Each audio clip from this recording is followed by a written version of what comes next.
I've always been terrified, still am, of water, dark water, sea water. Actress Nathalie Wood is dead at 43, the apparent victim of a drowning accident off Santa Catalina Island in California. Natalie Wood, a Hollywood icon known for her glamour and brilliance, made her debut on stage at just 5 years old. Her unforgettable roles in films like Rebel Without a Cause and West Side Story illuminated the screen. Yet, her life took a tragic turn when she passed away at 43 in 1981, leaving behind a lingering mystery. What did really happen in the last minutes of Natalie Wood? Born in San Francisco on July 20th, 1938, to Russian immigrant parents, she was originally named Natalia Nikolaevna Zacharenko. The family relocated to Santa Rosa in 1942, where fate took an unexpected turn.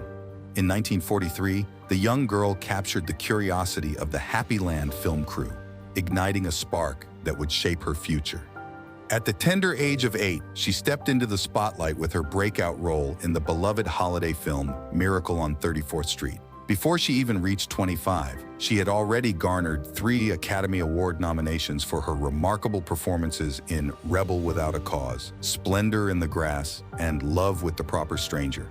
Her portrayal of Maria in the iconic West Side Story solidified her status as a Hollywood legend. Natalie Wood first married actor Robert Wagner in 1957, but they divorced in 1962. After separate marriages and divorces, they reconciled and remarried on a boat in Malibu in 1972. Wood then focused on raising her family, taking a step back from her career in the 1970s. However, she still made notable television appearances, winning a Golden Globe for her role in the 1979 miniseries From Here to Eternity.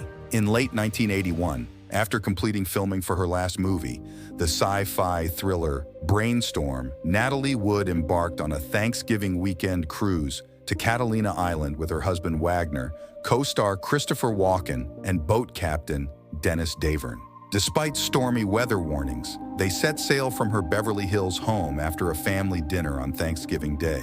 Though invited, few friends dared to join the journey to their beloved weekend boating spot, Catalina Island. Only Walken agreed to accompany them. They spent Friday evening in Avalon before setting sail on the Splendor towards their favorite spot on the island, docking at the Isthmus Two Harbors area, roughly 21 miles away. On Saturday night, November 28, 1981, the trio enjoyed dinner and drinks ashore at Doug's Harbor Reef, the restaurant owned by Two Harbors general manager Doug Bombard. Upon returning to the ship, tensions flared between Walken and Wagner, while Wood retreated to her stateroom to rest. What unfolded next has been a topic of speculation for over 40 years. It was around 3 a.m. when Wood rose from her slumber and made her way onto the deck of the boat. Upon realizing she was not in the cabin, Wagner went in search of her. Despite his efforts, Natalie was nowhere to be found. However, he did notice that the dinghy attached to the boat was also absent. Concerned, he reached out to the harbor patrol, who conducted a thorough search but came up empty-handed. Eventually, the Coast Guard was called in to aid in the search efforts. Just before the break of dawn, authorities reached out to Doug Bombard, hoping his familiarity with the area might shed light on the situation. By then, they had already found the dinghy, but Natalie Wood was nowhere to be seen. Bombard recounted to the Catalina Islander in 2012 how he began his search along the kelp line, tracing it eastward from Two Harbors towards Blue Cavern Point. It was there that he noticed a splash of red, which turned out to be a part of Wood's down jacket. Urgently, he called for assistance to retrieve her from the ocean. The weight of water had filled Wood's jacket, adding around 40 pounds to her body, which was clad in a flannel nightgown. Despite numerous speculations, the truth behind the tragic fate of the 43-year-old actress remains shrouded in mystery. Initially, Los Angeles County Coroner Thomas Noguchi's 1981 report concluded that Natalie Wood drowned while trying to escape an argument by boarding a dinghy. Later, in his book Coroner, Noguchi speculated that after some drinks, Wood went on deck to quiet the dinghy, possibly fell into the water, and drowned. In 2011, the case was reopened, and by August 2012, the official cause of death was altered to drowning and other undetermined factors. Investigators discovered Natalie Wood's body clad in her nightwear. A cozy plaid nightgown, argyle socks, and a striking red down jacket. Tragically, her blood alcohol content soared to 0.14%, surpassing the legal driving limit. Additionally, traces of medication meant for pain and motion sickness coursed through her veins. These revelations may not startle, considering she imbibed alcohol during dinner with companions earlier that evening.